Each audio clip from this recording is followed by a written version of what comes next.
Welcome welcome to this session. I hope I am audible and visible to you guys. क्या मैं आपको बेहतरीन तरह से दिखाई दे रहा हूं? इसी बात पे जल पी लीजिए। आज की क्लास शुरू की जाए। Welcome welcome welcome.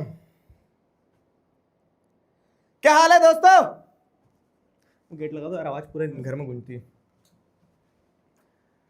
नमस्कार, आप सभी को ईद की शुभकामनाएं।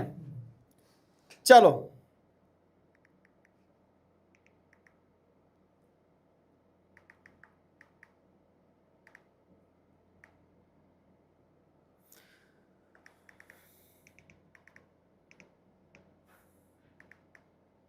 Welcome welcome welcome.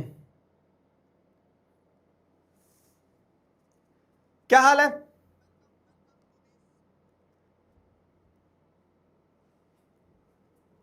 तो आज का सेशन आगे बढ़ाते हैं और कहानी कहां पहुंचेगी अब अपनी। अब कहानी ये चैप्टर में आगे की तरफ बढ़ेगी ना।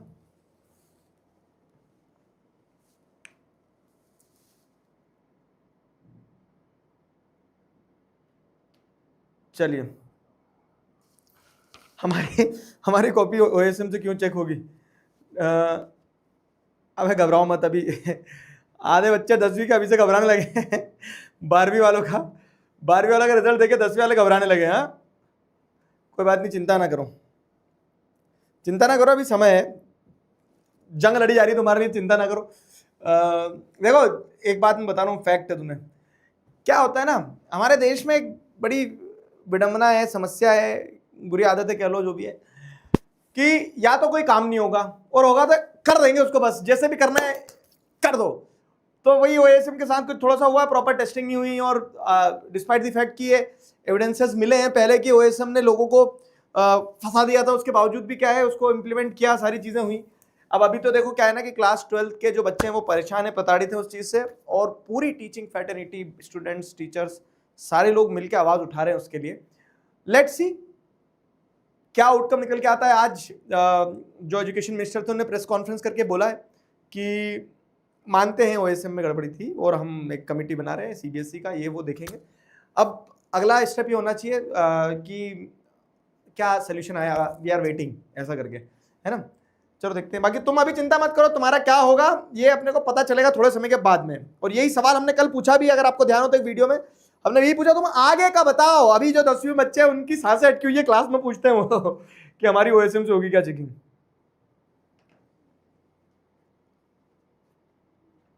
ठीक है, चलो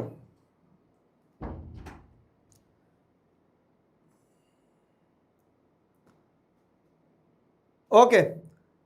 नए लुक में बदमाश लग रहे हो सर, क्या लगता है तुम्हें? बदमाश नहीं हुए? बहुत मारता हूं, चिकारा भाई कब निकल के आ जाएगा तुम्हारे सामने और तुम्हारी पिट्टी कर देगा, तुम्हें पता भी नहीं चलेगा। आ जाओ।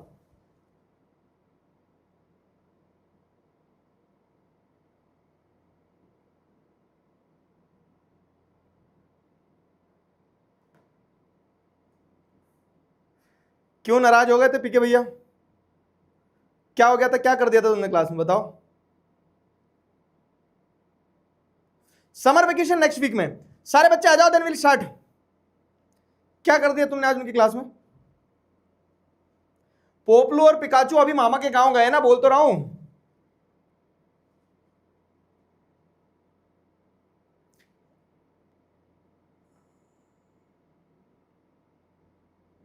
हम चाहते हैं कि आप हमारी कॉपी चेक करो यार। सीबीएसई की कॉपी चेक करने वाले ना सीबीएसई के टीचर्स होते हैं, मतलब जो सीबीएसई एफिलिएटेड स्कूल्स में पढ़ा रहा है। मैं स्कूल में पढ़ा रहा होता तो मैं तुम्हारी कॉपी चेक कर रहा होता, लेकिन मैंने बहुत सारे टीचर से बात करी है जो कॉपी चेक करते हैं। तो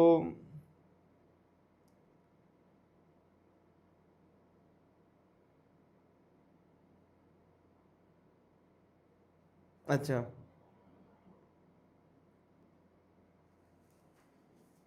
छुट्टी छुट्टी स्पैम कर रहे थे, हैं क्या सीखे तुम इससे कि मेरी क्लास में छुट्टी छुट्टी स्पैम नहीं करना है? नहीं तो मैं भी गुस्सा हो जाऊंगा, हाँ कट्टी हो जाएगी। छुट्टी छुट्टी स्पैम कर रहे थे क्या तुम? तो ये छुट्टी छुट्टी स्पैम नहीं करना, फाइन। आ जाओ।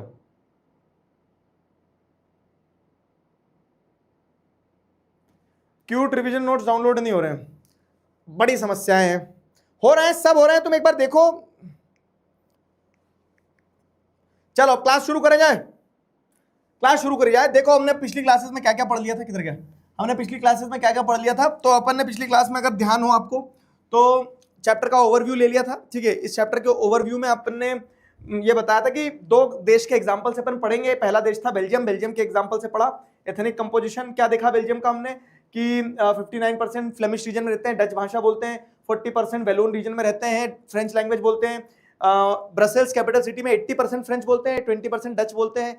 फ्रेंच स्पीकिंग कम्युनिटी जो रिलेटिवली रिच और पावरफुल है, ठीक है, और उनके बीच में टेंशन होने की सिचुएशन थी। दूसरा श्रीलंका का केस देखा, सिन्हाला 74% है, 18% तमिल है, ठीक है। सिन्हाला 74%, 18% तमिल है, और श्रीलंकन तमिल 13% है, और इंडियन तमिल 5% है, ठीक है। तमिल्स का क्लासिफिकेशन वो बता दिया गया। इसके अलावा जैसे अगर आप देखेंगे तो सिन्हालास बुद्धिस्ट हैं, तमिल्स हिंदूज और मुस्लिम्स हैं, 7% पॉपुलेशन क्रिश्चियंस है, जो कि तमिल और सिन्हाला दोनों भाषा बोलती है। अब ये अपन ने एथनिक कंपोजिशन देख लिया। क्वेश्चंस के आंसर लिखे कि नहीं? अगर तुमने क्वेश्चंस के आंसर नहीं लिखे होंगे तो मैं बताता हूं तुम्हें, ठीक है। अगर तुमने क्वेश्चंस के आंसर नहीं लिखे तो पिट्टी हो जाएगी तुम्हारी। क्वेश्चंस के आंसर लिखना जरूरी है। तो क्वेश्चंस के आंसर लिखे कि नहीं लिखे बताओ। अगर क्वेश्चंस के आंसर नहीं लिख रहे ना तो देख रहा है मेरा हाथ, तू ऐसा मारूंगा किससे हो जाएगा, ठीक है। तो क्वेश्चंस के आंसर लिखना जरूरी है। अब उसके बाद में अगर क्वेश्चंस के आंसर लिख लिए तो आगे आ जाओ। अपन ने ये टॉपिक पढ़ लिया था मेजोरिटेरियनिज्म इन श्रीलंका, जिसमें अपन ने देखा था कि कैसे सिन्हाला कम्युनिटी जो है उसने अपनी डोमिनेंस स्टैब्लिश करने के चक्कर में, सिन्हालाज ने क्या करा, अपनी डोमिनेंस स्टैब्लिश करने के चक्कर में सिन्हालाज ने अपनी डोमिनेंस स्टैब्लिश करने के चक्कर में इन लोगों के साथ में गलत कर दिया। किन लोगों के साथ में? सिन्हालाज ने कह सकते हैं तमिल्स के साथ में गलत कर दिया। 1956 में एक एक्ट पास किया जिसके चलते उन्होंने सिन्हाला लैंग्वेज को ऑफिशियल लैंग्वेज रिकॉग्नाइज कर लिया, ठीक है। तमिल लैंग्वेज को डिसरिगार्ड कर दिया यूनिवर्सिटीज में, एजुकेशनल इंस्टीट्यूशंस में, गवर्नमेंट जॉब्स में। सिन्हालास को फेवर देने लगे। State shall protect and foster Buddhism कर दिया, बुद्धिज्म को स्टेट रिलीजन डिक्लेयर कर दिया। ये सारी मस्तियां करी किसने? सिन्हालास ने। और तमिल्स एलिनिएटेड फेल्ट करते हैं, और उसी के चलते वो पहले तो क्या करते, अपनी एक पार्टी बनाते हैं। नहीं, पहले पार्टी नहीं बनाते, पहले वो ऑटोनॉमी चाह रहे थे कि तमिल को भी एक ऑफिशियल लैंग्वेज माना जाए, सारी चीजें। लेकिन जब उनकी डिमांड्स को रिपीटेडली डिनाई किया गया तो उन्होंने एक पार्टी बनाई, लिबरेशन टाइगर ऑफ मतलब LTT, और एक इंडिपेंडेंट तमिल एलम डिमांड किया। इसके चलते उनके बीच में सिविल वॉर होता है, मारपीट मचती है, और आपको देखने को मिलता है कि कैसे पावर शेयरिंग ना करने के चक्कर में टेंशन डेवलप हुए, कंट्री में कंफ्लिक्ट हुआ। यहां तक क्लियर है? टेंशन डेवलप हुए, कंट्री में कंफ्लिक्ट हुआ, यहां तक क्लियर है? अब अगर यहां तक क्लियर है तो कल जितना पढ़ा था उससे जुड़े हुए क्वेश्चंस ये रहे। आ जाओ क्वेश्चन खेलें एक बार। Two statements are given below. Assertion A है, रीजन आर है। असर्शन दिया गया the French speaking community was rich in comparison to the Dutch speaking community in Belgium. Dutch speaking community got benefits of economic development and education much later. ये आपके सामने एक assertion दिया है और एक रीजन दिया है, आपको आंसर बताना, मैं पोल दे रहा हूं, बताओ।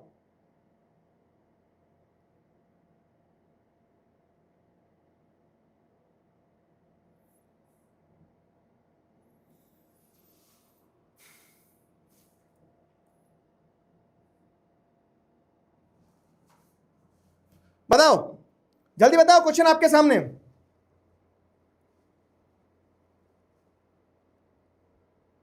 जल्दी बताओ।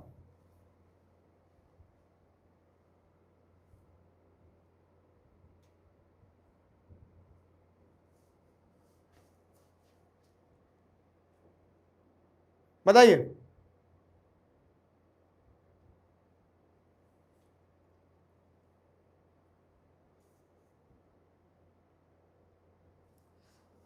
क्लियर है?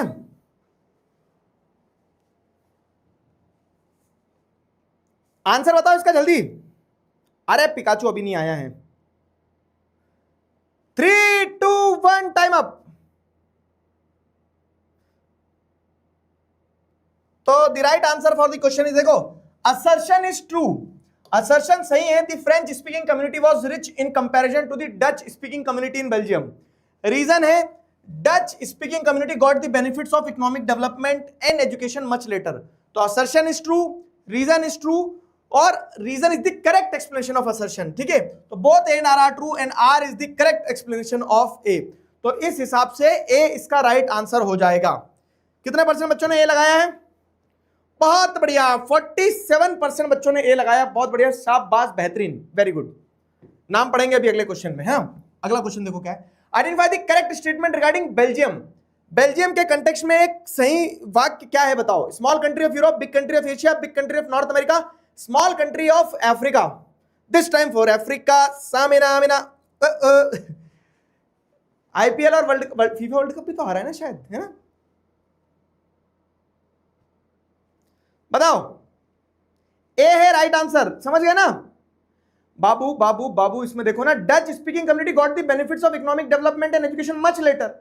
इसीलिए फ्रेंच स्पीकिंग कम्युनिटी जो है रिलेटिवली रिच और पावरफुल थी। तो both and R true and R is the correct explanation, है कि नहीं? समझ में आया?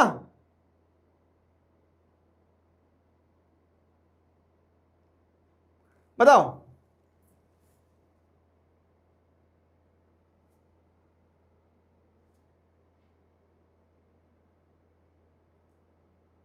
बताओ।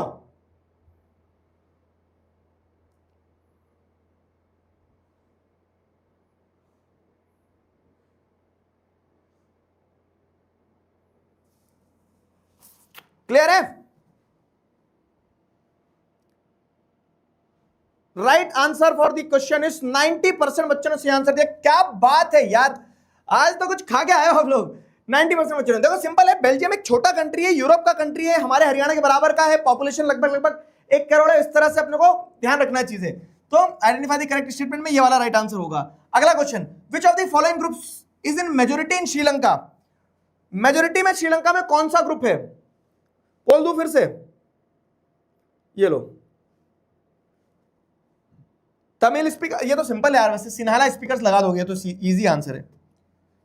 Compare the situation of Belgium and Sri Lanka considering their location, size and cultural aspect. देखो, तो compare the situation of Belgium Sri Lanka considering their location, size and cultural aspect. तो आपको इसमें क्या करना रहेगा, पहले एक बेल्जियम की कहानी बताओगे।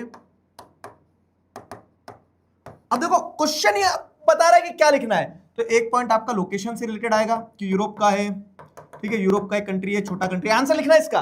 ऐसे क्वेश्चन आते हैं एग्जाम में, 2019 का क्वेश्चन है कि लोकेशन कहाँ है, तो यूरोप का एक कंट्री है, छोटा सा कंट्री है, और ये सारी चीजें। फिर उसके बाद में क्या है, साइज, तो कितना बड़ा है, हरियाणा के बराबर है, पॉपुलेशन साइज बता दो, ये वो। कल्चरल एस्पेक्ट, तो कल्चरल एस्पेक्ट में बताना है कि उसका कंपोजिशन बता देना, है ना, कि फ्रेंच स्पीकिंग है, डच स्पीकिंग है, जर्मन स्पीकिंग है। Same for Sri Lanka.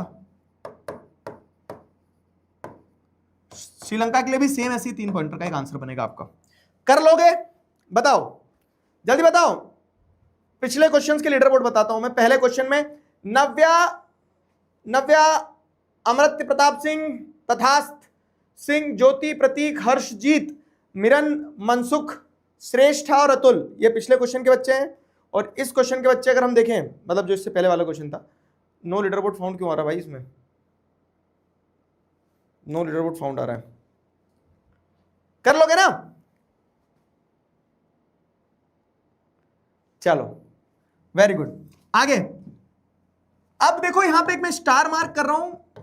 चीजों को ध्यान रखना कि पैसेज बेस्ड क्वेश्चन अभी तक की क्लासेस में मैंने एक भी नहीं दिया आपको। तो आपका ना एक 4 नंबर का क्वेश्चन पेपर में ऐसा भी आता है, एक 4 नंबर का क्वेश्चन आपके पेपर में आपको ऐसा भी देखने को मिलेगा, जिसमें पैसेज बेस्ड टाइप का क्वेश्चन जिसको बोलते हैं अपन ना, वैसा आएगा।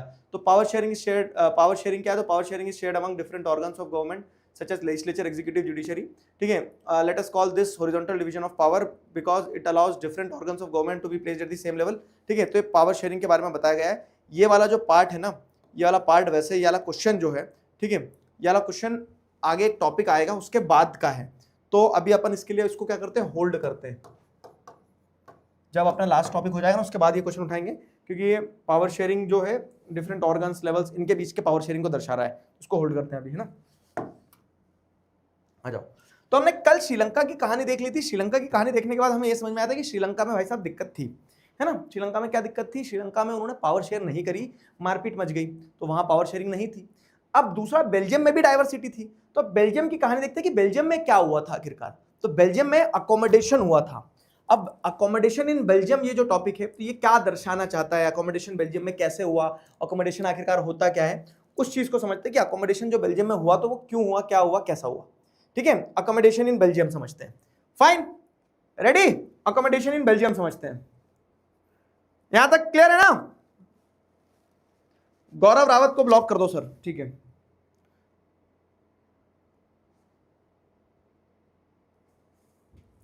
चलो,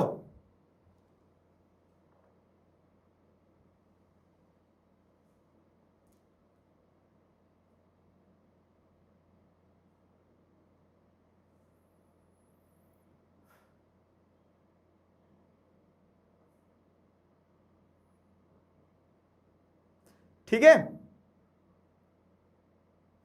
अकोमोडेशन का मतलब क्या होता है बता रहा हूं। जैसे क्या होता है, चलो इसी बात पे पहले, सबसे पहले तो एक बार ड्रिंक्स ब्रेक। अकोमोडेशन जो है, तो अकोमोडेशन का मतलब क्या मैं समझा रहा हूं।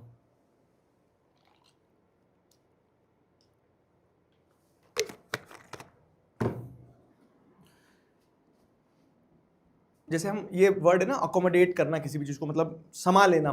तो आपने देखा बेल्जियम में फ्रेंच भी थे, डच भी थे, जर्मन स्पीकिंग भी थे। किसी की पॉपुलेशन ज्यादा थी कहीं पे, किसी की पॉपुलेशन कहीं पे कम थी।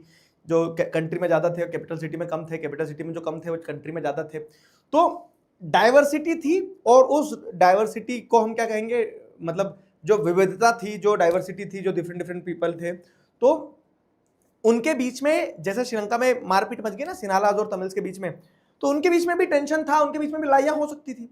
लेकिन हमें क्या देखने को मिलता है कि बेल्जियम में वो दिक्कत नहीं होती, वहां अकोमोडेशन होता है। मतलब वहां ये डिफरेंसेस को प्रॉपरली मैनेज किया गया, अकोमोडेट किया गया, समाया गया, सही तरीके से हैंडल किया गया, तो वो होगा अकोमोडेशन इन बेल्जियम। तो अब अकोमोडेशन इन बेल्जियम को अपने को उस कंटेक्स्ट में समझना है। समझ गए अकोमोडेशन का मतलब क्या है, अकोमोडेशन इन बेल्जियम का।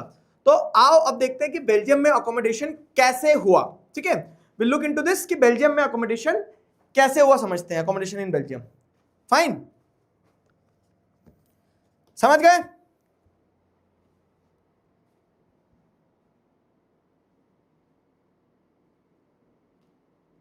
क्लियर है? अरे यस और नो बोल दो तो आगे बढ़े। सिंपल चैप्टर चल रहा है, आपने दो कंट्रीज के केस देखे, दो कंट्रीज के केस देखने के बाद में आपने देखा कि एक जगह तो मेजोरिटेरिज्म की प्रैक्टिस कर ली, अब दूसरी जगह उन्होंने प्यार से अगर मैनेज करा तो कैसे मैनेज करा। ठीक है, ठीक है, बताओ। गुड,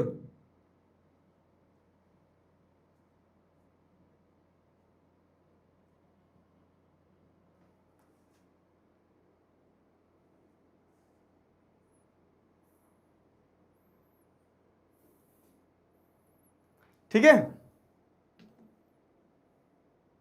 चलो जाओ, तो अब इधर ध्यान देते अपन अकोमोडेशन इन बेल्जियम। तो the Belgian leaders took a different path, they recognize the existence of regional and cultural, ठीक है, डिफरेंसेस। बेल्जियम के जो लीडर थे, बेल्जियम के जो लीडर थे, तो the Belgian leaders took a different path, they recognize the existence of regional difference and the cultural diversity between 1970 to 1993 and amended their constitution 4 times so as to work out an arrangement that would enable everyone to live together within the same country। ठीक है, Belgian leaders की अगर बात करें हम, तो Belgian leaders ने क्या किया, एक बहुत अच्छा अरेंजमेंट, एक अच्छा सेटअप निकाला। उस अच्छे अरेंजमेंट, उस अच्छे सेटअप में उन्होंने क्या किया, उन्होंने ये इंश्योर करा कि हम कैसे ये व्यवस्था बनाए कि सारे लोग, फ्रेंच, डच, जर्मन, सब एक साथ प्यार से रह सके। ठीक है, तो उन्होंने 1970 से 1993 के बीच में अपने कॉन्स्टिट्यूशन को 4 बार चेंज किया।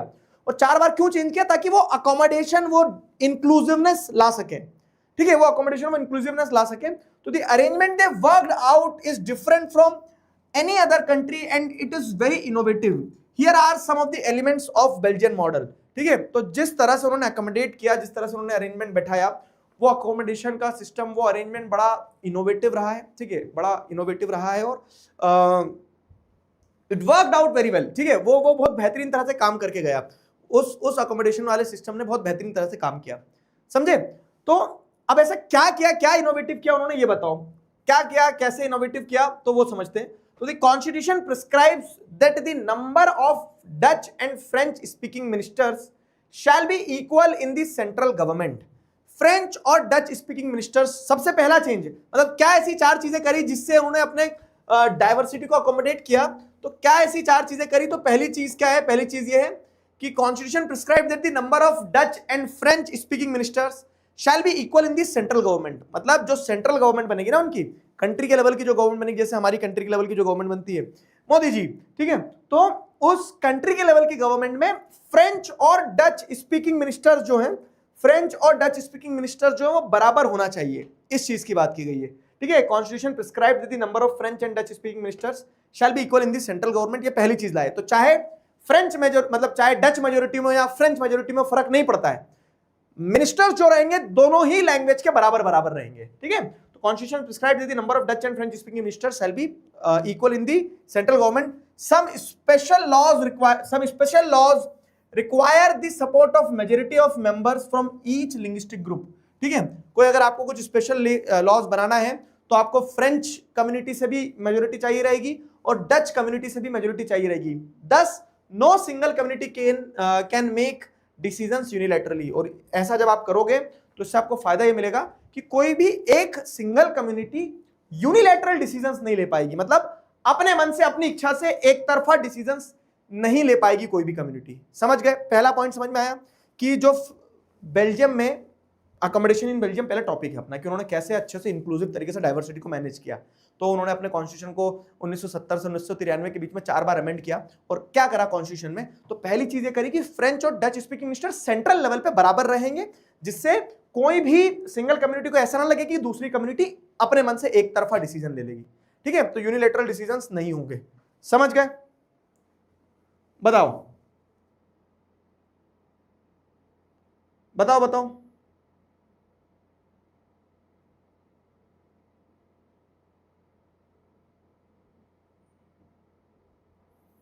जल्दी बताओ।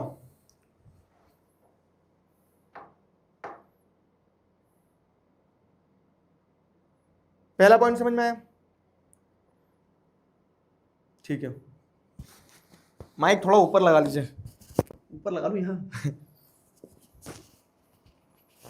चिल्ला चिल्ला के पढ़ा रहा हूँ, जोर जोर से पढ़ा रहा हूँ, आजू बाजू के अंकल आंटी जो आके बोलते हैं कि भैया बस कर क्या कर रहा है, तो युद्ध लड़ रहा है, क्लास ले रहा है, ठीक है, और तुम्हें पता नहीं क्यों आवाज नहीं आती। तुम्हारा तो एकदम पास में माइक है मेरा। एक दिन अंकल डर गए थे बाजू वाले, थोड़े बुजुर्ग से, वो आके यही बोलते हैं, क्या वो बेटा लड़ाई हो गई क्या? अंकल जी लड़ाई नहीं हुई, चैप्टर में लड़ाई चल रही थी नेपोलियन की घबराओ नहीं तो आ जाओ। तो पहला पॉइंट हो गया। अब दूसरा पॉइंट क्या है, तो हमने देखा कि सेंट्रल लेवल पे उन्होंने फ्रेंच और डच स्पीकिंग मिनिस्टर्स को बराबर बराबर रख दिया। दूसरी चीज क्या है, many powers of the central government have been given to the state governments of 2 regions of the country. तो जो 2 रीजन्स है कंट्री के, कौन कौन से 2 रीजन्स, जैसे आप देख रहे हैं फ्लेमिश रीजन और वेलोनिया रीजन, जहां पे एक जगह फ्रेंच डोमिनेट करते हैं, एक जगह डच डोमिनेट करते हैं। तो many powers of the central government have been given to the state governments of the 2 regions of the country। तो जो अलग अलग स्टेट गवर्नमेंट्स थी उन्हें भी पावर दी है, मतलब सारी पावर सेंट्रल गवर्नमेंट के पास नहीं है, पावर लेके स्टेट को भी दी है, ठीक है। तो ये भी एक पावर शेयरिंग का एक एग्जांपल हो गया। आपने देखा कि अलग अलग लैंग्वेज कम्युनिटी के बीच में पावर शेयर करी, वो भी एक पावर शेयरिंग का एग्जांपल हो रहा है। आपको क्या देखने को मिल रहा है कि स्टेट गवर्नमेंट और लोकल मतलब सेंट्रल गवर्नमेंट के बीच में पावर शेयर हो रही है। तो the state government are not subordinate to the central government. State government central government की सबऑर्डिनेट नहीं है, उनकी खुद की अपनी पावर्स हैं, उनकी खुद की अपनी कुछ कुछ रिस्पॉन्सिबिलिटीज हैं। तो इस तरह से क्या हो गया कि central government is not subordinate to the state government, ठीक है, central government is not subordinate to the central state government. ये दूसरा फॉर्म ऑफ पावर शेयरिंग हो गया, एक और फॉर्म ऑफ पावर शेयरिंग हो गया, जिससे उन्होंने क्या करा कि ऐसा ना हो कि सेंट्रल वाले डोमिनेट कर जाए स्टेट पे, या फिर स्टेट वालों की कोई आइडेंटिटी नहीं रह जाए, ठीक है। तो सेंट्रल गवर्नमेंट ने स्टेट गवर्नमेंट को पावर दी। इससे क्या होगा कि अगर मान लो किसी स्टेट में फ्रेंच स्पीकिंग लोग हैं तो वहां की गवर्नमेंट फ्रेंच के बारे में ज्यादा सोच लेगी, किसी स्टेट में डच स्पीकिंग लोग हैं तो वहां की गवर्नमेंट डच के बारे में ज्यादा सोच लेगी, सेंट्रल गवर्नमेंट में बराबर बराबर मिनिस्टर सही, तो सब चंगासी, वैसा वाला सीन हो गया कि सब चंगासी, ठीक है, वो हो गया। ये हो गया दूसरा पॉइंट। अब तीसरा पॉइंट देखो क्या है, तीसरा पॉइंट है कि Brussels has a separate government in which both the communities have equal representations। Brussels जो है, तो ब्रसेल्स की एक सेपरेट गवर्नमेंट है, ब्रसेल्स की एक सेपरेट गवर्नमेंट है। ब्रसेल्स कौन है? एंड्रू रसेल्स का भाई ब्रसेल्स नहीं, Brussels is the capital city. जैसे अगर आप देखेंगे तो कैपिटल सिटी का मतलब क्या होता है, जैसे हमारे यहाँ दिल्ली है ना, तो वैसे तो ब्रसेल्स क्या है, ब्रसेल्स कैपिटल सिटी है और ब्रसेल्स की एक अपनी सेपरेट गवर्नमेंट होगी, ठीक है। ब्रसेल्स की अपनी एक सेपरेट गवर्नमेंट होगी, जहां पे क्या होगा, आप देखो कंट्री के लेवल पे डच मेजोरिटी में थे लेकिन उन्होंने बराबर बराबर इक्वल रिप्रेजेंटेशन माना। तो कैपिटल सिटी के लेवल पे भी भले ही फ्रेंच मेजोरिटी में थे, 80-20 थे भले ही, लेकिन उन्होंने भी कैपिटल सिटी के लेवल पे इक्वल रिप्रेजेंटेशंस मानी, है ना। तो ब्रसेल्स की भी अपनी एक सेपरेट गवर्नमेंट होगी, एक सेंट्रल गवर्नमेंट होगी, स्टेट गवर्नमेंट होगी, और कैपिटल सिटी जो उसकी भी अपनी गवर्नमेंट होगी।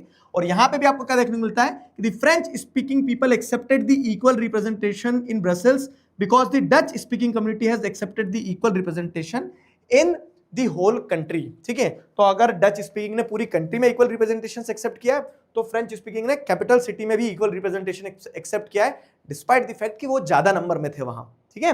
समझ में आ गया ना। तो इस तरह से बड़ा प्रेम पूर्वक माहौल देखने को मिल रहा है, सब प्यार से रह रहे हैं, कोई लड़ाई दंगे नहीं, कोई मारपीट नहीं है, ठीक है। Equal representation in the central government, क्योंकि दोनों जगह फिर इक्वल रिप्रेजेंटेशन है। तो तीसरा पॉइंट समझ में आ गया। तीनों पॉइंट समझ में आए कि नहीं, यस और नो।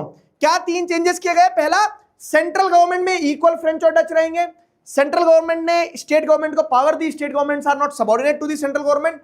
और तीसरी चीज आपको क्या देखने को मिल रही है, और तीसरी चीज आपको देखने को मिल रही है कि क्या, हाँ, और तीसरी चीज आपको देखने को मिल रही है कि जो क्या देखने को मिली तीसरी चीज, हाँ, और तीसरी चीज आपको ये देखने को मिली कि कैपिटल सिटी ब्रसेल्स में भी फ्रेंच और डच इक्वल है, बराबर है, ठीक है। समझ गए, यस और नो। चलो इसी बात पे एक बार, ओए ओए ये नहीं गलत गलत गलत, ये वाला ड्रिंक्स ब्रेक जल पी लीजिए दोस्तों इसी बात पे।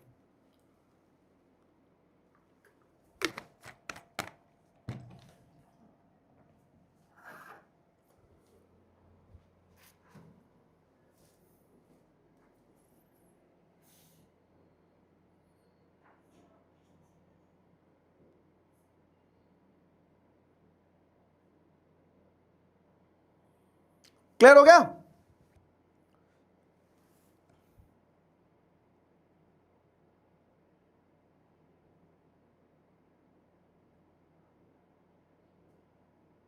Good, yes yes yes yes, आ गए ना,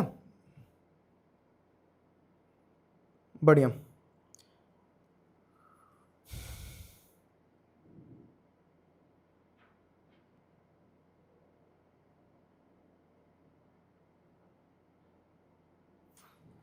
यार देखो बात तुम्हारी सही है,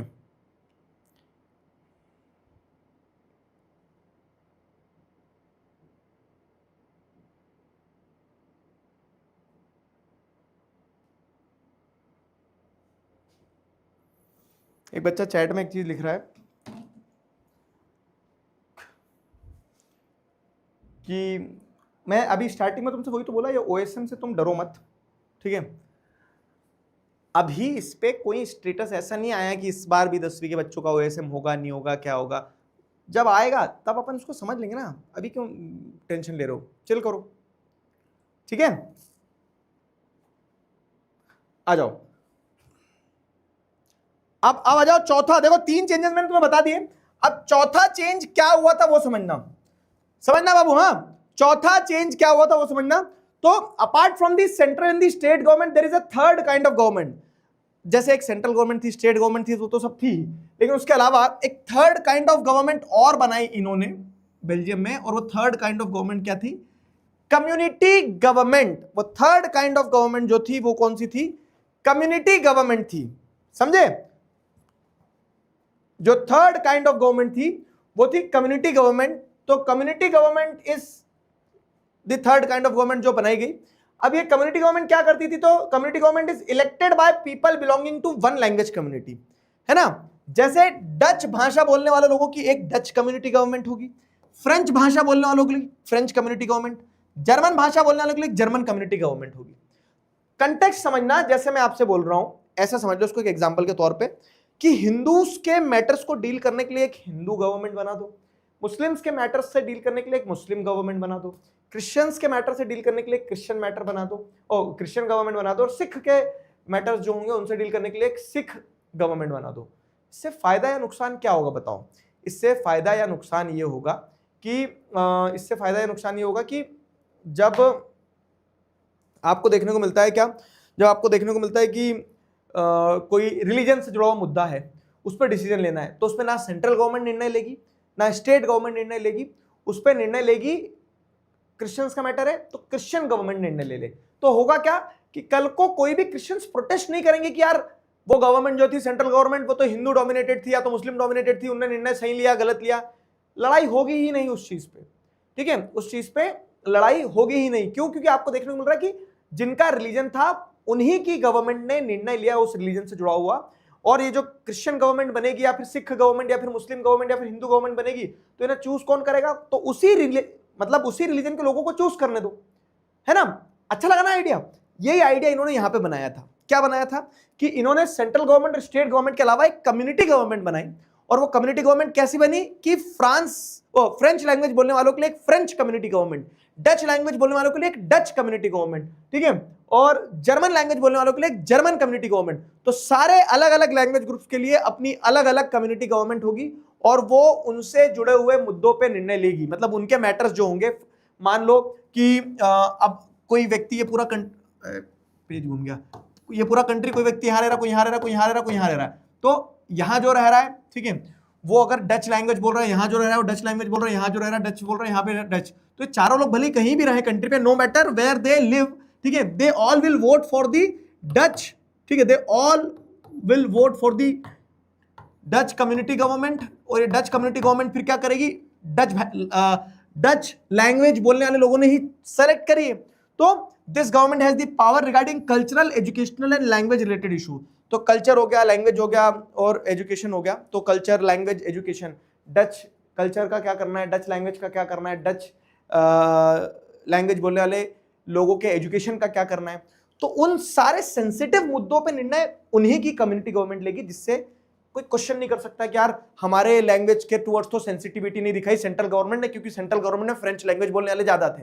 अब वो कंफ्लिक्ट नहीं होंगे, समझ गए? तो ये बेहतरीन चौथा अरेंजमेंट इन्होंने क्या निकाल के आए? सबसे पहले इन्होंने सेंट्रल गवर्नमेंट में इक्वल कर दिया नंबर, कैपिटल सिटी ब्रसेल्स में भी इक्वल कर दिया फ्रेंच और डच का नंबर। सेंट्रल गवर्नमेंट के अंडर में स्टेट गवर्नमेंट नहीं रहेगी, state governments are not subordinate, state government की अपनी एक पावर होगी। 3 चेंजेस। और चौथा चेंज ये मार के लाए इन्होंने क्या? कम्युनिटी गवर्नमेंट का, कि जहां पे फ्रेंच और डच स्पीकिंग कम्युनिटी जो है और जर्मन स्पीकिंग कम्युनिटी जो वो है, फ्रेंच, जर्मन और डच स्पीकिंग कम्युनिटीज जो हैं, उनकी अपनी एक अलग अलग कम्युनिटी गवर्नमेंट होगी जो उनके कल्चर, एजुकेशन और लैंग्वेज से रिलेटेड मुद्दों पे निर्णय लेगी। समझ गए? बताओ, जल्दी बताओ, क्लियर है?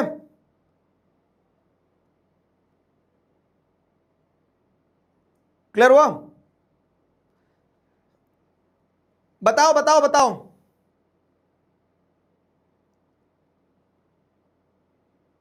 सेंट्रल गवर्नमेंट मतलब यूनियन गवर्नमेंट, यस।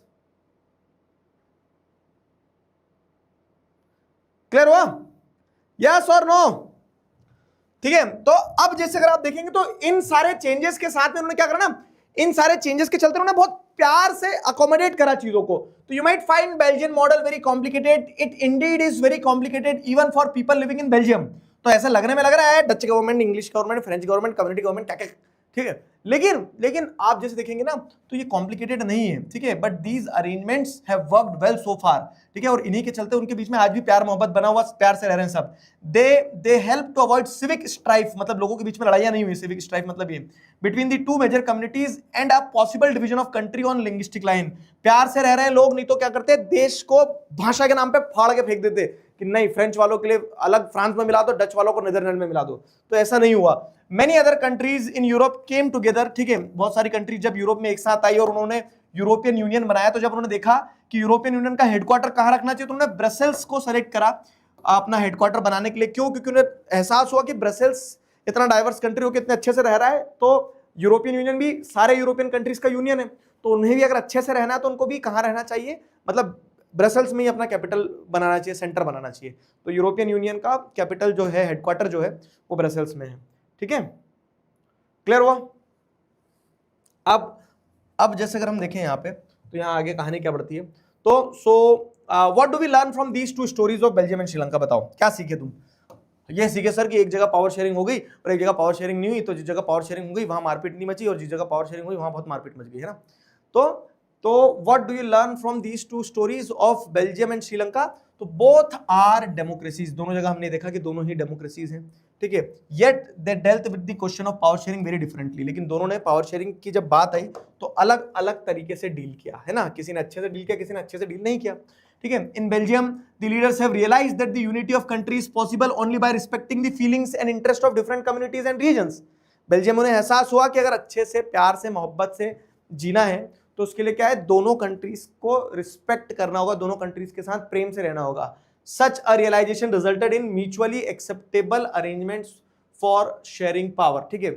और ये जो अरेंजमेंट था तो such a realisation resulted in the mutually acceptable arrangements of sharing, power sharing, है ना। ये अरेंजमेंट के चलते ही पावर शेयरिंग बेटर तरीके से हो पाएगी, नहीं तो दिक्कत हो जाएगी। और श्रीलंका में जैसे अगर आप देखोगे तो Sri Lanka shows as a contrasting example, जहां पे it shows us that if majority community wants to force its domination over the other, अगर majority community अपनी dominance establish करने की कोशिश करेगी, ठीक है, और पावर शेयर करने से रिफ्यूज करेगी, तो इससे कंट्री की यूनिटी जो है अंडरमाइन हो सकती है, कंट्री जो है वो विभाजित हो सकता है, कंट्री में मारपीट हो सकती है। तो ये कंक्लूजन है जो अपन ने दोनों स्टोरीज पढ़ने के बाद में देखा। क्वेश्चन क्या बनता है, बेल्जियम मॉडल का क्वेश्चन बनता है, एक्सप्लेन हाउ, क्वेश्चन इस पे बेल्जियम मॉडल वाला क्वेश्चन बनता है। नॉर्मल केसेस में क्या बनता है,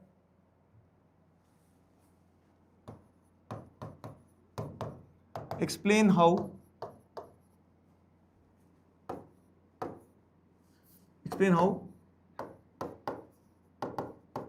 बेल्जियम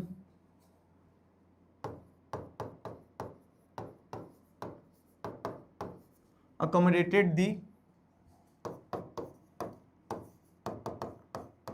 diversity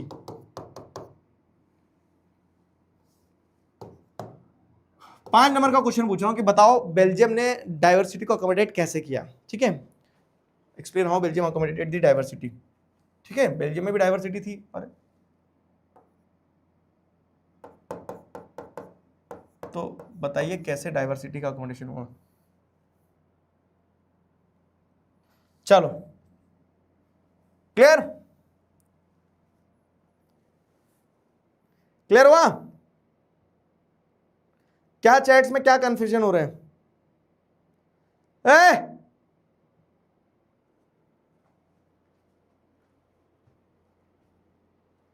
क्लियर हो गया,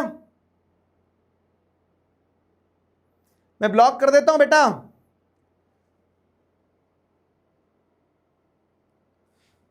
तुरंत ब्लॉक कर देता हूं अगर मस्ती करते दिखे ना चैट में मुझे। ऑनलाइन पिटाई भी की व्यवस्था भी है नेक्स्ट टॉपर्स में, ऑनलाइन धुनाई पिटाई व्यवस्था जो है उसका अगर लाभ लेना चाहते हैं तो एक दबाएं, फिर मैं बताता हूं तुम्हें इस क्वेश्चन का आंसर तो जरा फटाक से। State two statements are given below, they are assertion and reason, ठीक है। दोनों स्टेटमेंट पढ़ो कि there was civil war in Sri Lanka, reason an act was passed in 1956 to secure domination of Sinhala communities, ठीक है, ऑन दी गवर्नमेंट, ठीक है। Assertion ये दिया गया है, असर्शन क्या दिया गया है कि there was civil war in Sri Lanka, an act was passed in 1956 to secure dominance of Sinhala community on the government, ठीक है। ये there was civil war in Sri Lanka assertion है, थी। An act was passed in 1956 to secure domination of Sinhala community on the government. क्या इसी कारण ये, क्या बात ये सही है, अगर ये बात सही है तो क्या ये, अगर बात सही है तो क्या इसी कारण से सिविल वॉर हुआ था, तो देखो असर्शन भी सही है, रीजन भी सही है, ठीक है। और आपको बताना कि both and R are true और आर करेक्ट एक्सप्लेनेशन है क्या, तो जी हाँ, क्योंकि इस एक्ट पास किया गया था, डोमिनेशन एस्टैब्लिश करना था, इसी कारण से सिविल वॉर हुआ, तो both and R are true and R is the correct explanation of A, simple है ना। चलो, in Sri Lanka which of the following changes, in Sri Lanka which one of the following changes to the 1956 law gave rise to the possibility of civil war, बताओ श्रीलंका में आपको क्या देखने को मिलता है, इन Sri Lanka which one of the following changes to the 1956 law gave rise to the possibility of civil war, ensuring power sharing among all sections, declaring Sinhalas as the only official language, declaring Tamil as the official language, implementing the policy of preference for Sinhala in the government jobs. किस कारण से possibility of civil war बढ़ी?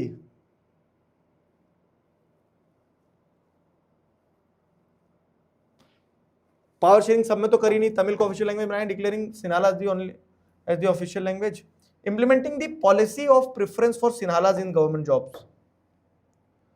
क्या लगता है तुम्हें दोस्तों? पोल दो पोल।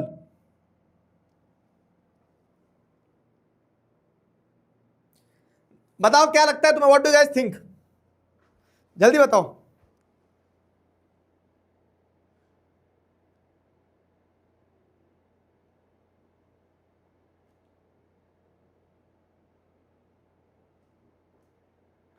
देखो एक चीज बताता हूं कभी कभी क्या होता है, पहले इसका आंसर दो सब।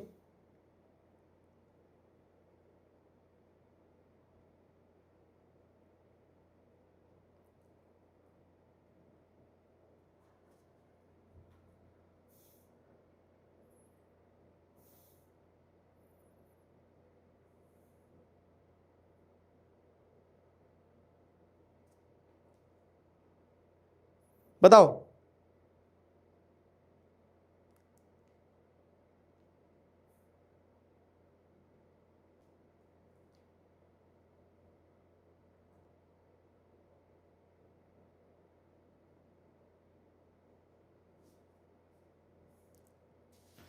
बताओ।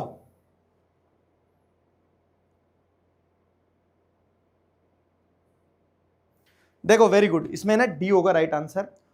क्यों? क्योंकि देखो declaring Sinhala the official language, तो अगर तुम स्टेटमेंट, मैंने क्या बताया था कल भी तुम्हें एक रूल बताया था, कल भी तुम्हें एक रूल बताया था, ठीक है, कल भी तुम्हें एक रूल बताया था। क्या बताया? पहले रिजल्ट देखूं मैं। 36% बच्चों ने मात्र 36% बच्चों ने डी सेलेक्ट किया, बाकी मेजोरिटी लोगों ने बी। तो आप जैसे देखोगे ना, declaring Sinhala as the only official language लिखा है एनसीईआरटी में, ठीक है, तो ओनली एक तो हट गया यहाँ पे पहली चीज। और दूसरी चीज क्या है ना, सिविल वॉर का कारण सिर्फ लैंग्वेज नहीं था, आप सिन्हालास को गवर्नमेंट जॉब्स में, एजुकेशनल इंस्टीट्यूशन में प्रेफरेंस दे रहे हैं, ठीक है, उस कारण से आप देखेंगे, उस कारण से ज्यादा लोग एनरेज हुए। और मतलब ये दो तीन बात ये भी सही है कि सिन्हाला को ऑफिशियल लैंग्वेज डिक्लेयर करा था, लेकिन आप एनसीईआरटी की लाइंस के हिसाब से जाएंगे, मैं वही बता रहा हूं तुम्हें, मैंने कल भी बताया था कि जब आप एनसीईआरटी की लाइंस के हिसाब से जाएंगे तो आपको समझ में आएगा कि ऑनली मिसिंग है। और फिर दूसरी चीज, ये वाली लाइन आपको एग्जैक्टली देखने को मिलती है। और एक केस ये भी होता है, अगर बी भी लगा रहे तो मैं बी गलत नहीं बोल रहा हूं, ठीक है, एकदम टेक्निकल उसमें ना जाए तो। एक केस ये भी होता है, कभी कभी मार्किंग स्कीम में ऐसा आ जाता है कि दो आंसर भी सही हो जाते हैं, ठीक है, तो अगर आप ये लगा रहे हो तो भी सही आपको नंबर मिल जाएगा, ये लगा रहे हो तो भी आपको सही नंबर मिल जाएगा। तो वो केस भी हो सकता है, 2026 का ही क्वेश्चन है, ठीक है, 2026 का ही क्वेश्चन है। तो बी भी करेक्ट है, लेकिन मैं बहुत टेक्निकल एंड पे जा रहा हूं, तो यहां ओनली मिसिंग है, तो मैं डी आंसर प्रेफर करूंगा। लेकिन ऑफिशियल लैंग्वेज सिन्हाला को डिक्लेयर करा तभी तो उनको एनरेज फील हुए ना तमिल्स, तो ये बी भी राइट आंसर हो सकता है, कभी कभी ऐसा हो जाता है, ठीक है। दो आंसर कभी सही नहीं होते, बिल्कुल सही बात है, लेकिन कभी कभी क्या होता है ना, मार्किंग स्कीम में आ जाता है, तो फिर होता है ऐसा कि मार्किंग स्कीम में दे देते हैं इधर बी और डी, ऐसा, ठीक है। आ जाओ। Which one of the following organization has its headquarter at Brussels? European Union is the right answer. आ जाओ। Belgium took some measures to solve its problem. Read the following measures and choose the correct option. Belgium ने क्या क्या किया बताओ? Formation of community government, following majoritarian policy, providing equal representation of language groups, by providing additional power to the local government. क्या लगता है Belgium ने क्या क्या किया?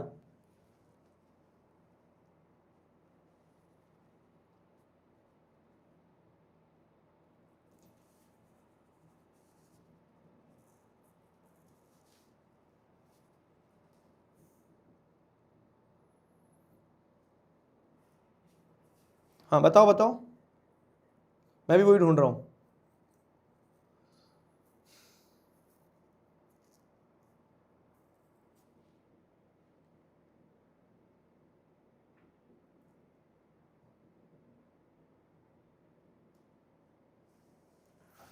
बताइए, व्हाट डू गाइस थिंक? क्या लगता है आपको? क्या राइट आंसर होगा? मैंने पोल दे दिया, सेलेक्ट करो जल्दी।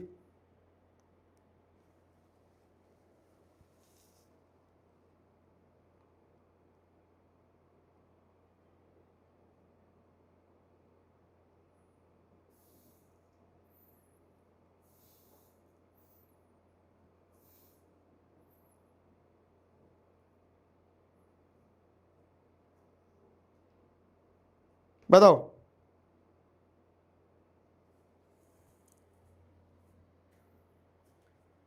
Very good, B. देखो 2 वाला तो गलत ही है, तो आप एलिमिनेट कर दो। जिसमें 2 है वो तो एलिमिनेट ही हो जाएगा। ये तो हो ही नहीं सकता, ये भी हो ही नहीं सकता, ये भी नहीं हो सकता। तो ऑब्वियस है आपका 1, 3, 4, क्योंकि उन्होंने मेजोरिटेरियन पॉलिसी तो अडॉप्ट ही नहीं करी थी।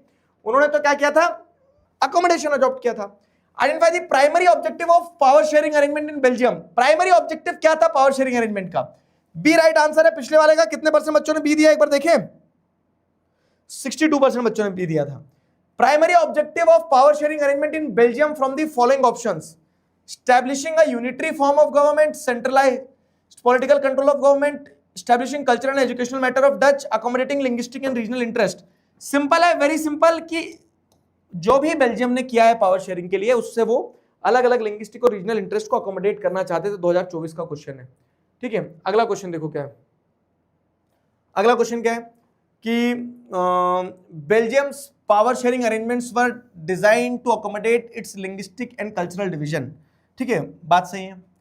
पावर शेयरिंग अरेंजमेंट ऐसे बनाया गया था कि वो लिंग्विस्टिक और कल्चरल उसको वो कर ले। रीजन देखो, Belgian leaders recognize the existence of regional difference and cultural diversity. ठीक है, इसका पोल देता हूं मैं, चलो आ जाओ। पोल दे दूं। Belgium's power sharing arrangement were design to accommodate its linguistic and cultural division, assertion है। हाँ हाँ, ठीक है ठीक है, आ जाओ, सही करना है। पोल दे दिया मैंने तुम्हें, करो जल्दी, बताओ इसका क्या राइट आंसर होगा।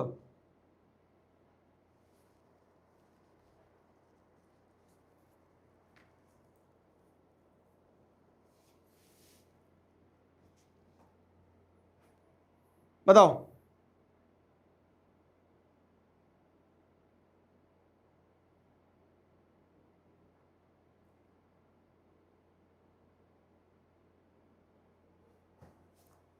बताओ।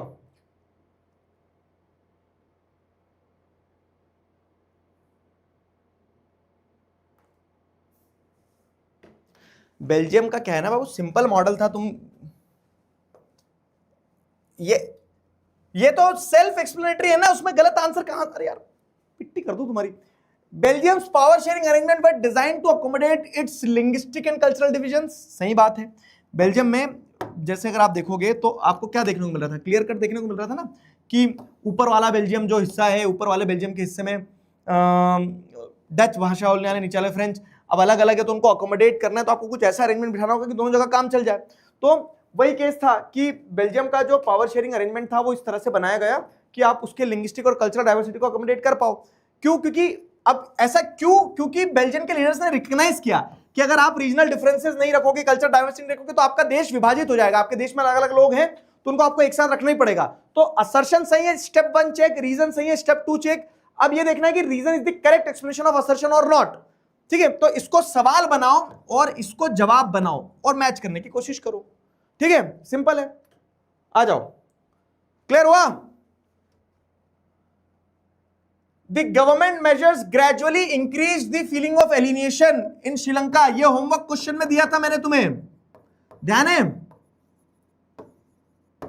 क्या दिया था कि steps taken by the government, how the majoritarianism was implemented। तो आप बताएंगे 1956 में एक एक्ट पास होता है, बुद्धिज्म को स्टेट रिलीजन डिक्लेयर कर देते हैं, सिन्हाला को official language declare, only official language declare कर देते हैं। तो वो सारे पॉइंट्स लिखना होंगे आपको कि प्रेफरेंशियल ट्रीटमेंट देने लगते हैं गवर्नमेंट जॉब्स में और यूनिवर्सिटी पोजीशंस में। इस कारण से क्या होता है, उनके बीच में, श्रीलंकन्स के बीच में फीलिंग ऑफ एलिनेशन बढ़ती है। The law enacted in 1956 and other constitutional provision led to the major conflict between two communities. Same as previous, ठीक है, same as previous।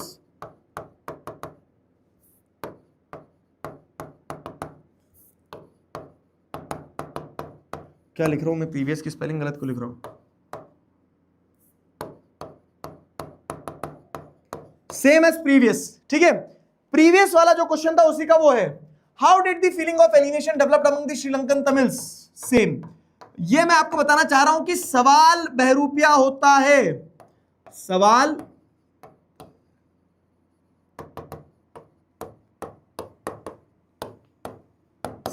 बहरूपिया होता है, ठीक है। Describe the elements of Belgian model for accommodating diversity. ये today's holiday homework, today's homework question है, अभी कहां से हॉलीडे, टुडेज होमवर्क क्वेश्चन।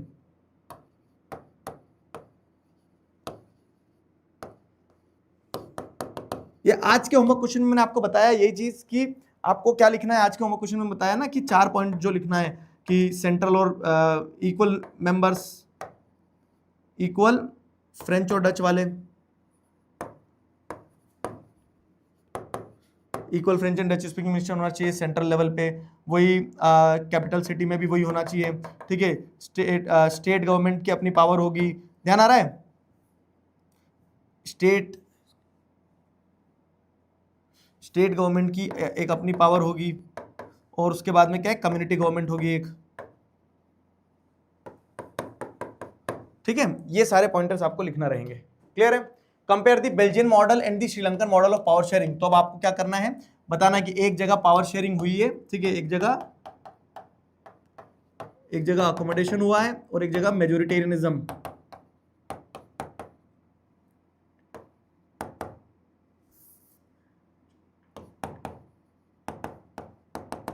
एक जगह अकोमोडेशन हुआ, एक जगह मेजोरिटेरियनिज्म हुआ है, तो उन दोनों पॉइंटर्स को आपको यहाँ पे एक्सप्लेन करना रहेगा। Simple, how is community government elected in Belgium.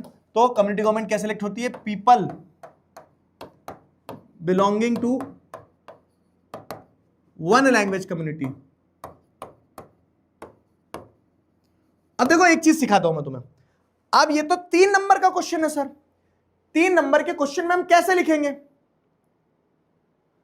समझे। देखो अच्छे से समझना कि ये तो 3 नंबर का क्वेश्चन है। अब 3 नंबर के क्वेश्चन में हम आंसर कैसे लिखें, एक लाइन का क्वेश्चन है, तो अब आपको बताना होगा, इसमें क्लियर कट तरीके से समझाना होगा। कैसे समझाओगे कि बेल्जियम में, मतलब एक इंट्रो बनेगा आपका कि बेल्जियम में पावर शेयरिंग अरेंजमेंट के लिए एक यूनिक चीज वो लेके आए, कम्युनिटी गवर्नमेंट का कॉन्सेप्ट। दूसरे में आपने कम्युनिटी गवर्नमेंट एक्सप्लेन करी कि people belonging to one language community जो है, they will form their own community government which will be a Dutch community government for the Dutch speaking people, French community government for the French speaking people, German speaking people के लिए German community government होगी। अब तीसरा point उसको elaborate करो ना, तीसरा point उससे जुड़ा हुआ कि ये जो कम्युनिटी गवर्नमेंट्स होगी ये लैंग्वेज, एजुकेशन और कल्चर से रिलेटेड इश्यूज पर निर्णय लेगी, है ना। तो ऐसे उसको एलिबरेट करना है अपने को, समझ गए। तो ये आंसर लिखने का आपका एक प्रोसेस रहेगा, समझे, ये आंसर लिखने का एक प्रोसेस रहेगा आपका, क्लियर है।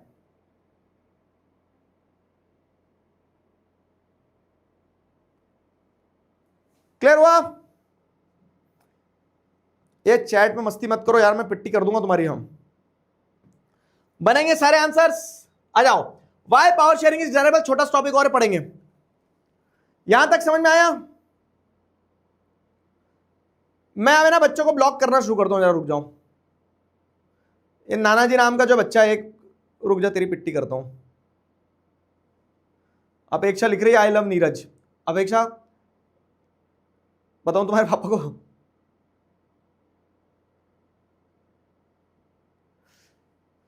मैं ना ब्लॉक करवा दूंगा। देखो मुझे कुछ नहीं करना होता, यहाँ टैप होल्ड करना है थोड़ी देर और ब्लॉक करूंगा, परमानेंटली ब्लॉक हो जाओगे।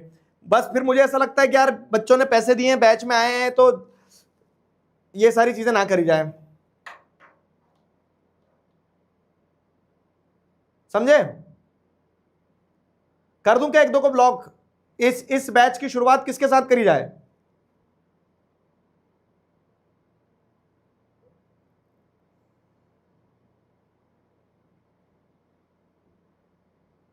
कहां गया वो, दिख नहीं रहा मुझे। नाना जी रुक जाओ जरा,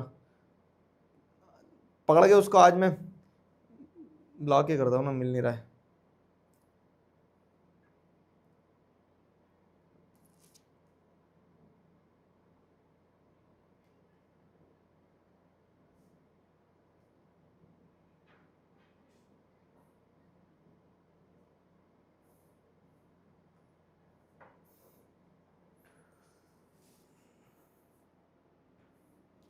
आ गया समझ में? चलो, वही मुझे दिख नहीं रहा, नहीं तो उसको पकड़ के भी ब्लॉक ही करता। रुक जाओ, मैसेज करना बंद कर दी उसने। ठीक है चलो इधर ध्यान दो। नेक्स्ट क्या लिख रहे हैं? बिहार। अरे बिहार तो बड़ा, क्या बताऊं मैं तुम्हें बिहार के बारे में। हाँ मैं समझ गया तुम क्या लिख रहे हो। वो मतलब देखा होगा ना आपने, भी न्यूज में भी आया था वो जब न्यूज में आया तो मतलब वो खबर सुनने के बाद ना एकदम ऐसा कलेजा सा फट गया था। मतलब अब 2 मिनट के लिए इमेजिन करो कि उस लड़की की क्या गलती रही होगी, क्या गलती रही होगी कि वो लड़की एक ऐसी जगह में सपने देख रही थी जहां शायद बच्चियां पढ़ भी नहीं सकती थी। वो तो अपनी एग्जाम देने गई थी ना, अपने पिता के साथ गई थी, एग्जाम देने गई थी, और उस जगह पे जहां वो रुकी उस होटल में, उसे होटल के कर्मचारी ने हाथ पकड़ के खींचने की कोशिश करी। एक पल के लिए इमेजिन कर लो कि अगर वो बच्ची अकेली जाती अपना एग्जाम देने और वो होटल में रुक जाती उसी में, तो क्या होता। मतलब मुझे कभी कभी ऐसा लगता है ना कि जब ऐसे केसेस निकल के सामने आते हैं तो वो जितने भी पोस्टर आप हर गली हर नुक्कड़ पे लगा रहे हो ना, बेटी बचाओ बेटी पढ़ाओ, उन्हें फाड़ दो। क्यों? क्योंकि जब आप बेसिक सिक्योरिटी नहीं दे सकते हो, आप सुरक्षा नहीं दे सकते हो, तो क्या मतलब है इतने बड़े बड़े ब्रांडिंग करने के कि बेटी बचाओ बेटी पढ़ाओ। और अगर इस बार उस बच्ची को न्याय नहीं मिला ना, तो एक चीज ध्यान रखना, ये सिर्फ उस बच्ची का विश्वास नहीं टूटेगा, ये कितने ही माँ बाप का विश्वास टूट जाएगा। कितने सारे माँ बाप इस केस के बाद में जो अपना मन बना रहे होंगे कभी कि अपनी बच्ची को पढ़ाएंगे ना, उन्होंने तुरंत अपनी सारी इच्छाओं को दबा दिया होगा। क्यों? क्योंकि जब भी कोई लड़की ये बोलेगी कि मुझे पढ़ना है, मुझे एग्जाम देने बाहर जाना है, तो माँ बाप उसके सपने के साथ सपना मैच नहीं करेंगे, माँ बाप उसके सपने के पैरेलल में अपने डर मैच करेंगे। और इस डर के कारण कितनी ही लड़की जो है, कितनी ही बेटियां जो है वो अपने सपने वहीं के वहीं दबा देंगी। मतलब बहुत खून उबलता है ऐसे केसेस सुनकर। क्यों? क्योंकि ये हमारे समाज को आगे नहीं ले जा रहा है, ये हम और पीछे रोल बैक कर गए।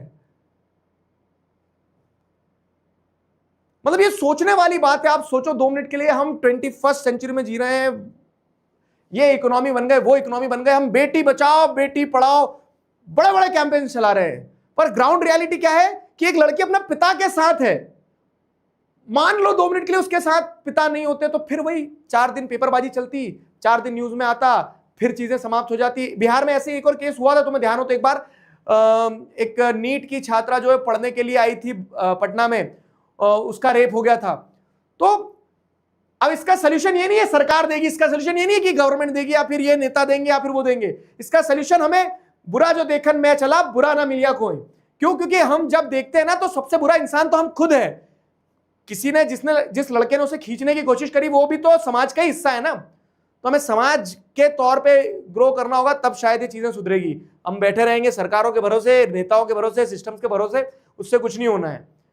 कुछ अगर होना है तो हमें हमारे दिमाग में सुधार करना होगा, निकाल के लाना चाहिए।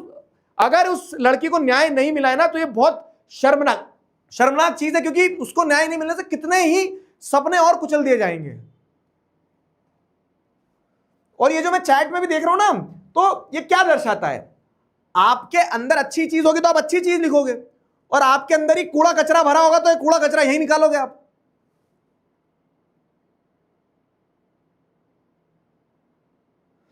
वही है ना कि आप इसको नॉर्मलाइज कर दोगे। मैं पकड़ रहा था बच्चे को जो कुछ भी उलझुल लिख रहा था। क्यों? क्योंकि आप जब तक ये चीजों को नॉर्मलाइज करते हो, आप बोलते हो अरे हाँ ठीक है, आप जब डबल मीनिंग बातें शुरू कर देते हो, आप जब ऐसे जोक्स को बहुत लाइटली लेने लगते हो, आप जब सेक्सिस्ट और रेसिस्ट कमेंट को इग्नोर करने लगते हो ना, क्या है नॉर्मली तो है, तभी जाके तो आज उंगली पकड़ाएंगे कल पोछा पकड़ेगा पूरा हाथ खींच लेगा वो। तो चीजें नॉर्मलाइज नहीं करना चाहिए बाबू। जहां लगता है आवाज उठाना चाहिए, तमाचा बजाना चाहिए एक जोर से। और मैं सारी लड़कियों को बोल रहा हूं, बेटा हम है ना क्या बोलते हैं, ये तो बोल रहे हैं कि लड़कों को भी समझना चाहिए, सेंसिटिव होना चाहिए, रोना चाहिए, ये सब कुछ करना चाहिए। मैं लेकिन उसी के पैरेलल बोलता हूं कि लड़कियों को भी इतना मजबूत बनना चाहिए क्या कि अगर कोई उनके साथ गलत करता है एक जोर से मुक्का मारे, दांत में दांत तोड़ दे लड़कों के।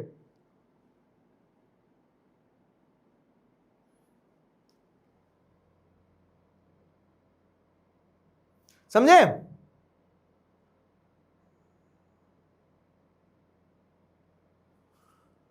आ जाओ इधर, ध्यान दो क्या है कहानी आगे। तो यहां तक के कम्युनिटी गवर्नमेंट तक के अगर सारे क्वेश्चंस हो गए, देखो मैं पढ़ाऊंगा 10 मिनट और। क्यों पढ़ाऊंगा 10 मिनट? क्योंकि तुमने चैट के चक्कर में मेरा 10 मिनट खराब करें।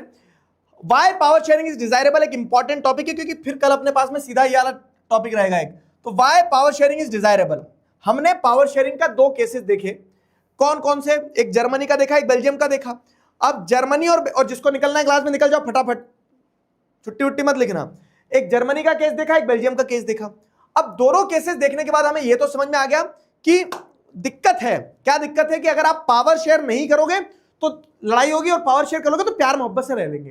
तो अब दोनों टॉपिक्स पढ़ने के बाद में क्वेश्चन निकल के आता है, और ये एग्जाम में भी क्वेश्चन आता है, सीधा क्वेश्चन आता है कि why power sharing is desirable. Reason बताओ कि क्यों पावर शेयरिंग डिजायरेबल है। तो पावर शेयरिंग के दो रीजंस है, ठीक है, क्या है, टू रीजंस। पावर शेयरिंग दो रीजन से जरूरी है, एक है मॉरल रीजन और एक है प्रूडेंशियल रीजन। एक है प्रूडेंशियल रीजन, है ना।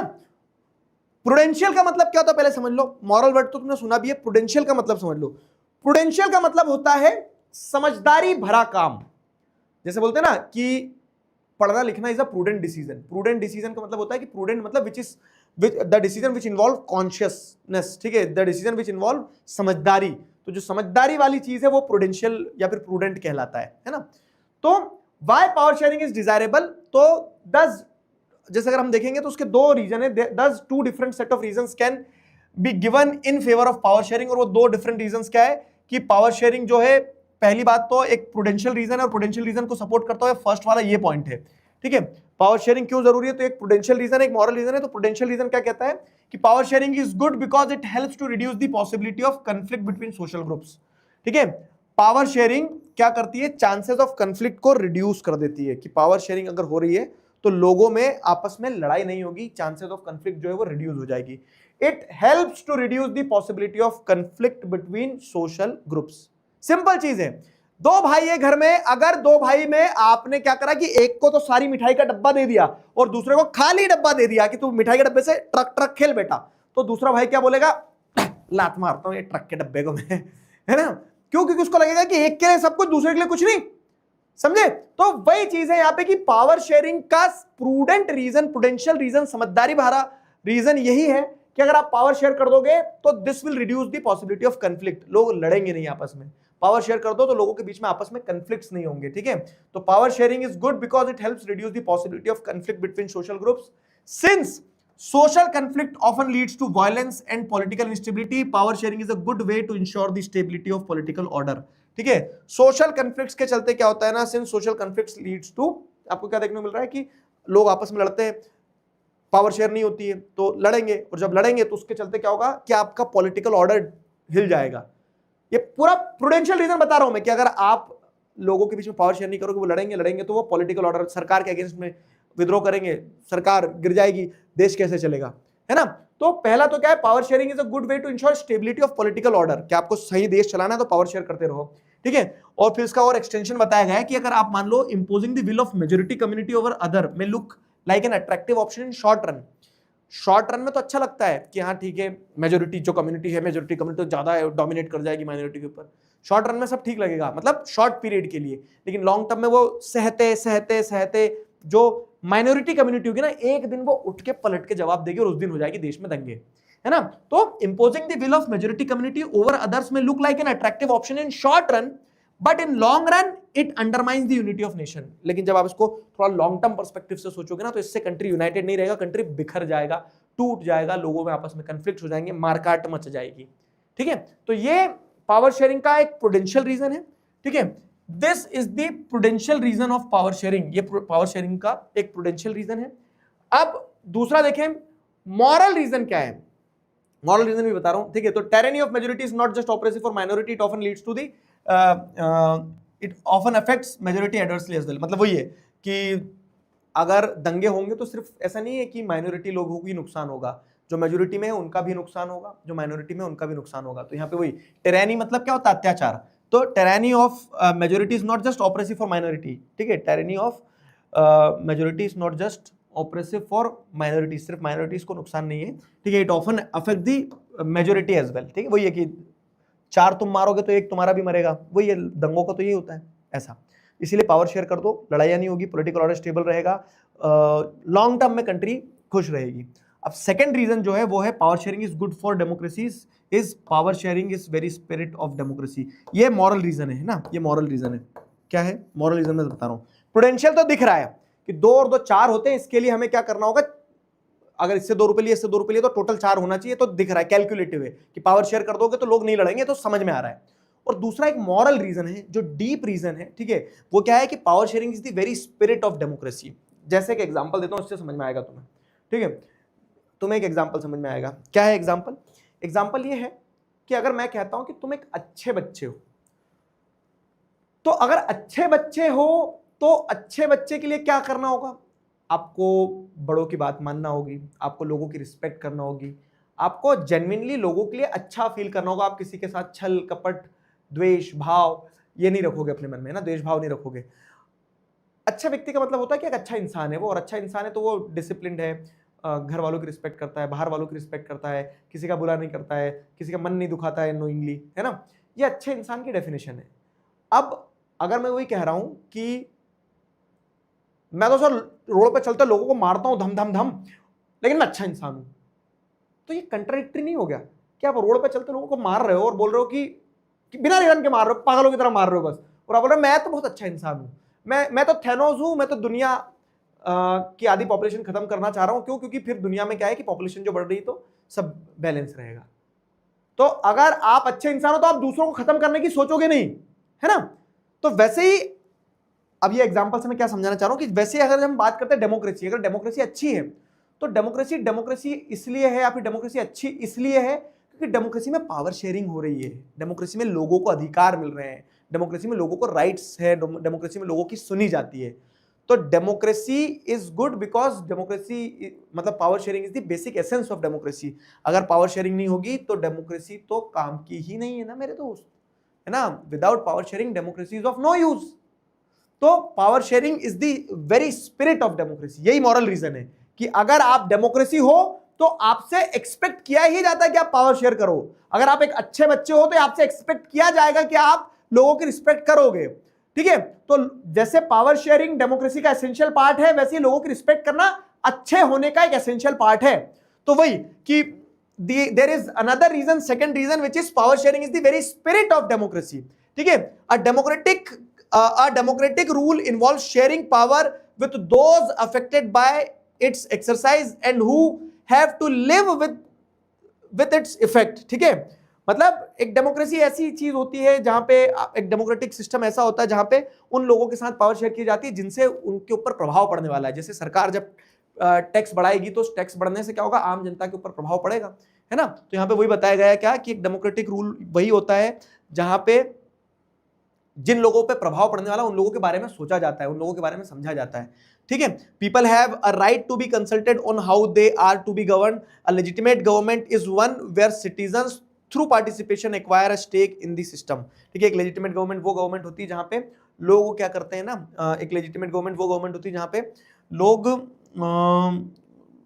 क्या बोलते हैं ना कि लोगों की सुनी जाती है, where participation acquires stake in the system, ठीक है। वहां डेमोक्रेसी क्या है, democracy is to the people by the people for the people. तो मॉरल रीजन यही बताता है पावर शेयरिंग का कि अगर आप अपने आप को डेमोक्रेसी बोल रहे हो तो मॉरली आपको पावर शेयर तो करना ही चाहिए, क्योंकि जो लोग आपके डिसीजन से प्रभावित हो रहे हैं, जो लोगों के ऊपर आपके डिसीजन का इंपैक्ट पड़ेगा, अगर आप उनकी नहीं सुन रहे हो, उनको ही नहीं पावर दे रहे हो, तो फिर आप कैसी डेमोक्रेसी हो। तो ये मॉरल रीजन है कि मॉरली पावर शेयर करना बहुत एसेंशियल है। Why power sharing is desirable, मतलब वही है कि अगर आप अपने आप को अच्छा इंसान बोल रहे हो तो अच्छा इंसान बोलने के लिए आपको सबकी रिस्पेक्ट करना होगी वैसा। तो why power sharing is desirable, तो फर्स्ट तो प्रूडेंशियल रीजन दिख रहा है कि पावर शेयरिंग करोगे चांसेस ऑफ कंफ्लिक्ट नहीं होंगे।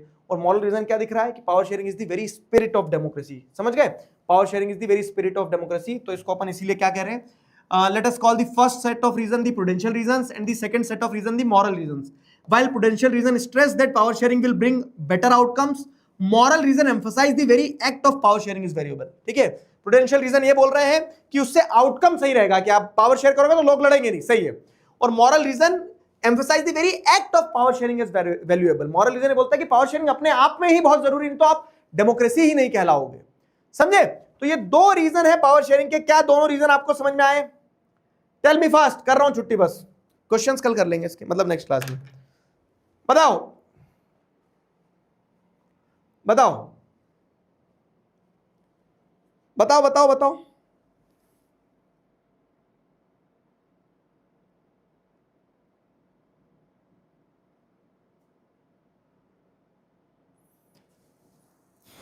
क्लियर है?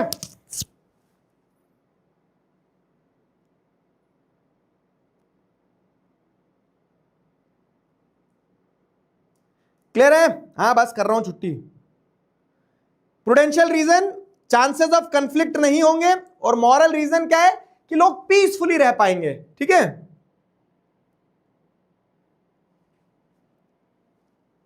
चलो ठीक है। टेरेनी मतलब अत्याचार।